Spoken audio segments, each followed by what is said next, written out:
Saudara-saudariku, saya dalam perjalanan dari Surian menuju ke Banjarmasin. Perjalanan ditempuh kurang lebih 5-6 jam ya, atau bahkan bisa sampai 7 jam. Nah, dalam perjalanan yang membuat ngantuk ini, saya bersama dengan salah satu OMK, Saudara Yonas. Halo Yonas. Halo Pater. Ya, kami mau mengisi dengan bincang-bincang ya. Siapa tahu ada pembicaraan yang cukup berguna untuk di-upload di YouTube. Begitu. Saya mau melemparkan kesempatan ini untuk saya punya rekan OMK di Paroki Surian. Dia mau bertanya apa saja, terserah. Semoga saya bisa membantu memberi jawaban terhadap pertanyaannya. Ayo bro, silakan bro. Oh, saya punya banyak pengalaman. Jadi saya mau bertanya tentang, saya beberapa waktu yang lalu telah melihat banyak di TikTok itu kesaksian-kesaksian yang saya temukan dari umat yang beda agama. Nah, dalam kesaksian dia adalah seorang Muslim. Dia satu keluarga menemukan mimpi yang sama atau ajakan Yesus untuk beriman kepadanya. Nah, bagaimana menurut pastor itu kalau tanggapan orang yang mau beriman tapi dapat wahyu dari mimpi atau kesaksian yang dia terima untuk mengikuti Yesus itu bagaimana? Menurut pastor gimana? Waduh, belum apa-apa pertanyaannya sudah berat.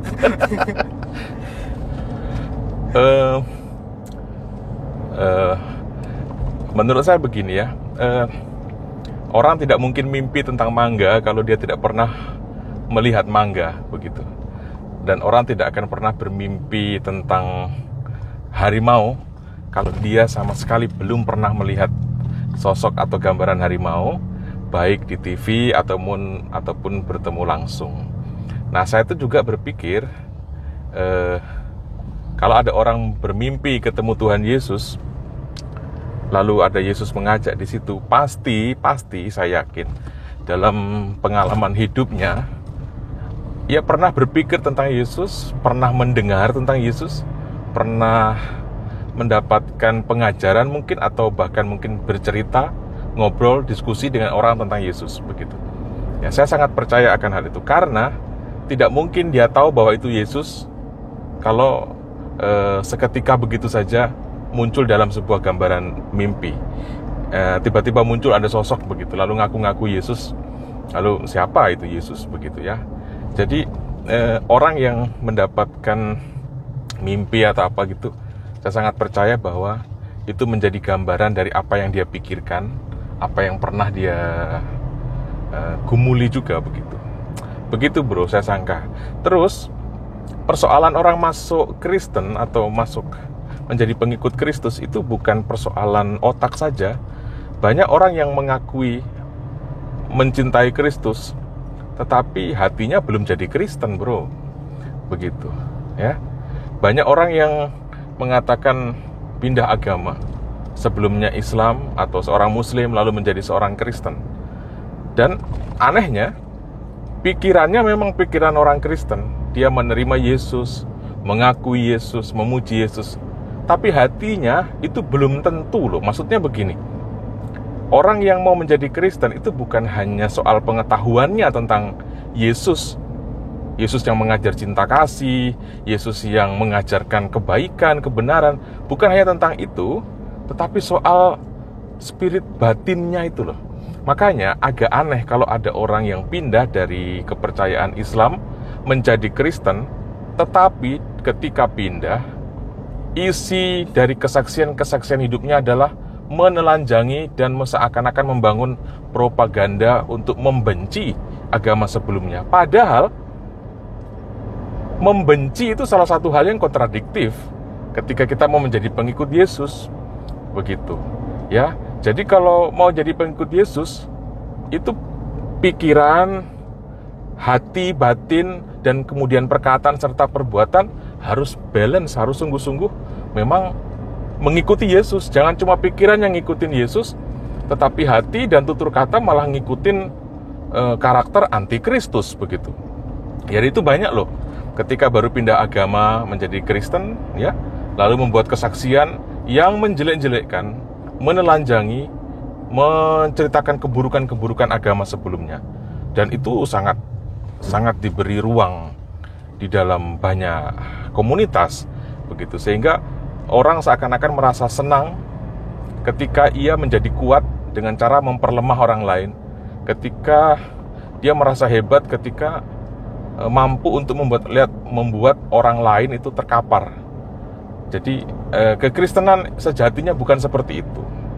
Ya, karena itu dalam gereja Katolik, kalau ada orang mau menjadi Kristen dalam gereja Katolik, dia nggak otomatis langsung dibaptis. Karena apa? Menjadi Kristen itu bukan hanya perkara pikiran, perkara otak saja, tapi perkara hati juga, perkara dunia batinmu. Karena itu harus dipersiapkan. Ya, jangan satu hari jadi Katolik, satu hari jadi Kristen, seolah-olah lebih pintar daripada orang yang sudah puluhan tahun menjadi pengikut Yesus. Begitu. Gitu kawan. Jadi ya, kita bersyukur banyak orang tertarik mengikuti Yesus, dan memang kita berharap demikian.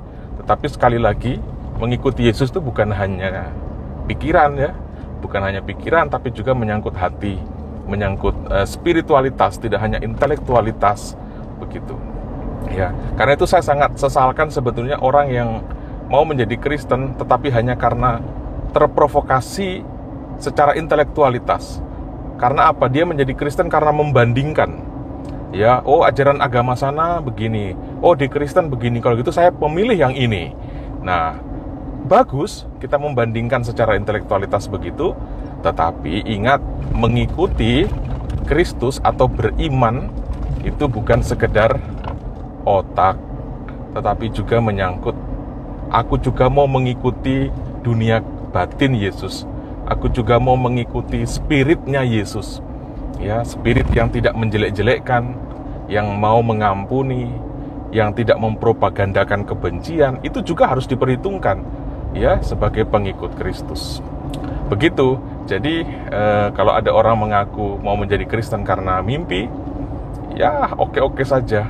Tetapi ingat, menjadi Kristen bukan hanya produk otak, produk intelektualitas, tapi juga menjadi produk spiritualitas. Itu yang saya sangka sangat ditekankan di dalam kekatolikan. Apakah jawaban saya ini cukup memuaskan, kawan? Sangat memuaskan, Pastor. Boleh. Apalagi yang mungkin masih mengganjal di hati? Oh, ini lagi. Ada lagi. Banyak sih. Nggak apa-apa kan? Ya, kalau saya bisa jawab, saya jawab, bro. Oke. Ini masih seputar seperti mendapat mimpi juga, atau mendapatkan wahyu, penglihatan yang diberi Yesus. Seperti yang kayak dibawa, gimana ya bahasanya?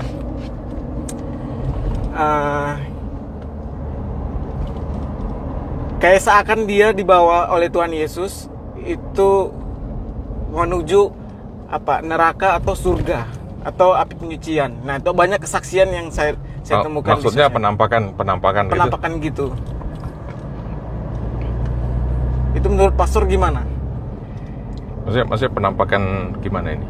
Ini penampakan misalnya seseorang mendapatkan penglihatan atau dibawa sama Yesus karena pengakuan mereka itu tuh seperti wahyu yang dibawa oleh Yesus ke surga, melihat api neraka dan surga.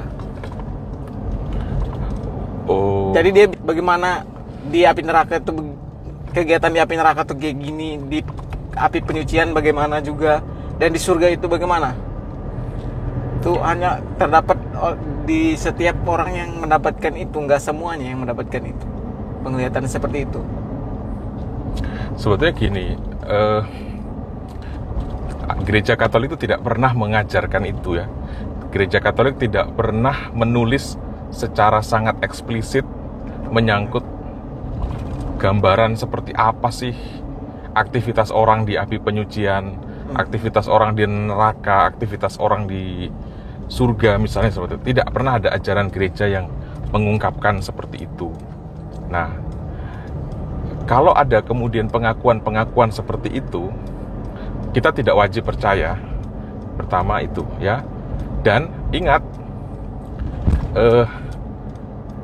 kalau apapun istilahnya, mau bilang penampakan, mau bilang wahyu, itu mengganggu iman Katolikmu, itu nggak benar.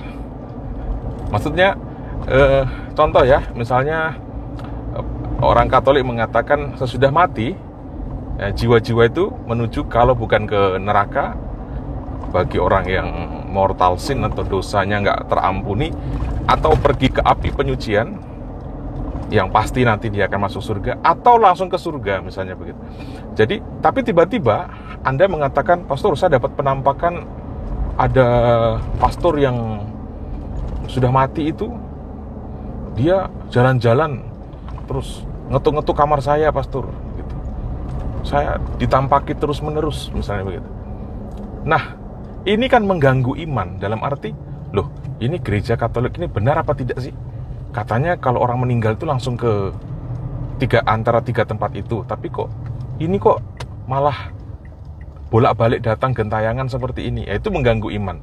Nah, karena itu maka kita tidak boleh percaya dengan, mohon maaf saya harus katakan, itu halusinasi. Setan juga bisa membuat kita menjadi kacau balau untuk mengikuti dan menerapkan kita punya keimanan dalam gereja Katolik. Itu. Jadi, bro, kita tidak punya kewajiban untuk mempercayai cerita-cerita yang seperti itu, ya. Ingat itu. Intinya, orang yang sudah meninggal itu dia tidak bisa berkomunikasi dengan kita yang masih hidup di dunia ini. Kalau ada kepercayaan yang mengatakan seperti itu, maka itu bertentangan dengan gereja Katolik, gitu. Karena ketika orang sudah meninggal dunia, dia kehilangan kebebasan untuk memilih rahmat atau tidak berahmat, apalagi memilih untuk berkomunikasi lagi dengan orang-orang yang ada di dunia. Jadi kalau ada praktek-praktek yang seperti itu, katanya orang mati masih bisa berbicara dengan orang di bumi, sekali lagi itu bukan ajaran iman Katolik. Kalau mau ngikutin silahkan, tapi yang pasti itu bukan ajaran iman gereja Katolik. Gereja Katolik tidak pernah mengajarkan hal yang seperti itu. Bahkan cenderung itu diyakini sebagai bentuk penipuan setan untuk mengacau balaukan keyakinan iman orang Katolik begitu. Itu sih. Jadi kalau ada kesaksian di TikTok, wajah neraka seperti ini, wajah seperti ini, lalu yang membawanya itu ke sana adalah Yesus, kita tidak wajib percaya, dan saya secara pribadi nggak percaya dengan itu. Gitu. Dan karena gereja Katolik juga tidak pernah mengajarkan. Kalau ada, itu tentu sudah ada ajarannya menyangkut hal-hal itu. Begitu. Gereja Katolik tidak pernah mengajarkan sampai pada titik seperti itu. Ini yang disebut dengan ada wahyu publik, ada wahyu pribadi. Kalau wahyu pribadi seperti penglihatan-penglihatan seperti itu mengancam wahyu publik, artinya wahyu yang diajarkan secara publik oleh gereja melalui magisterium, maka kita wajib untuk mengatakan tidak atau menolak untuk mempercayainya. Boleh. Memuaskan.